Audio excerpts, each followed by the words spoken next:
স্বামী ছাড়া থাকা যে কত কষ্টের সেটা একমাত্র আমি জানি। আমার স্বামী নেই, আমার স্বামী মারা গেছে অনেক বছর হয়, কিন্তু যৌতুকের অভাবে আমার কোনো বিয়ে শাদী হচ্ছে না। আমি একজন ভালো মনের মানুষ চাই, একটা জীবন সঙ্গী চাই, মনের মতো আসসালামু আলাইকুম মানুষ আপু। চাই। জি, ওয়ালাইকুম আসসালাম। আপু কেমন আছেন? জি, আলহামদুলিল্লাহ ভালো। আপু কোথা থেকে আসছেন আপনি? জি, আমি নওগাঁ থেকে আসছি। নওগাঁ থেকে আসছেন। জি, আচ্ছা আপু, আপনার বয়স কত? আমার বয়স 34। 34 বছর। আপনার নাম কি আপু? আমার নাম আয়েশা। আয়েশা আপু। আয়েশা আপু নওগাঁ থেকে আসছেন। জি, আচ্ছা, মূলত আমাদের প্রতিবেদনের ক্যামেরার সামনে কেন আসছেন? আমি আপনাদের ক্যামেরার সামনে আসছি আমি বিয়ে করার জন্য। বিয়ে শাদী করার জন্য জি, আসছেন। আচ্ছা আপু, কিরকম ধরনের মানুষ চান আপনি বিয়ে শাদী করবেন? একজন ভালো মনের মানুষ চাই, বিশ্বস্ত মনের মানুষ চাই।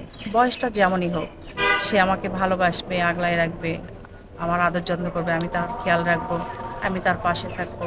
মূলত আমার ভালো মনের মানুষ জি, চাচ্ছেন। ভালো মনের মানুষ আচ্ছা আপু, চাচ্ছি। আপনি তো এর আগে বিয়ে হয়েছিল, অফ ক্যামেরায় বলেছিলেন আপনার হাজবেন্ড মারা গেছে। জি, আচ্ছা, আপনার হাজবেন্ড মারা যাওয়ার পরে আপনি আর কোথাও বিয়ে শাদী বসেন নাই?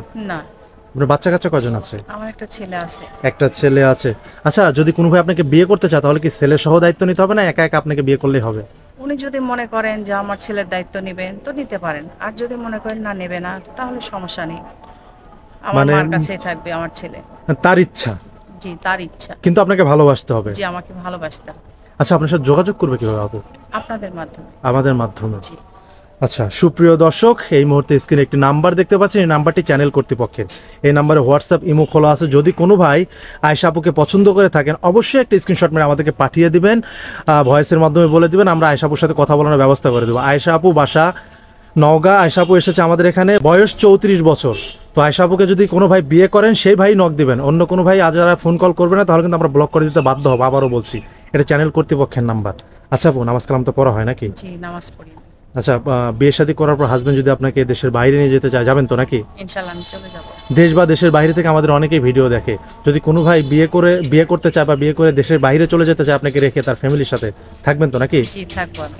কোনো মানে রিপোর্ট আসবে না তো আমাদের কাছে? না, কখনো না। তার ফ্যামিলির সবাইকে দেখে রাখবেন তো? জি, দেখে রাখবো। ধরেন কোনো ভাই যদি আপনাকে বিয়ে করে, অবশ্যই আপনার 34 বছর বয়স, জি, তার বয়স মিনিমাম 40 50 60 হবে, এটাই স্বাভাবিক। জি, এটাই স্বাভাবিক। ধরেন বউ নেই বা বউ চলে গেছে বা বউ আছে, আমাকে 2 নাম্বার বা 3 নাম্বার স্ত্রী বানাবে, রাজি আছেন তো বিয়ে জি, করতে? আমি রাজি আছি।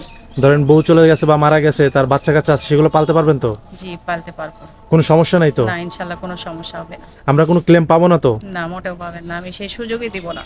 ইনশাল্লাহ। আচ্ছা, হাজবেন্ডে ভালোবাসবেন তো নাকি? অবশ্যই ভালোবাসবো। অনেক দিনের ভালোবাসা জমা রেখেছেন। জি, অনেক দিনের ভালোবাসা জমাই রেখেছি, তাকে খুব আদর যত্ন করবো, ভালোবাসবো। ঠিক আছে আপু, ভালো থাকবেন। আমরা আপনাকে আপনার মনের মতো একজন মানুষ যোগাযোগের চেষ্টা করব। আসসালামু আলাইকুম। ওয়ালাইকুম আসসালাম, ধন্যবাদ। আমার জন্য আপনারা সবাই দোয়া করবেন। স্বামী ছাড়া থাকা যে কত কষ্টের সেটা একমাত্র আমি বুঝি। আমি একজন সঙ্গী চাই, ভালো মনের মানুষ চাই।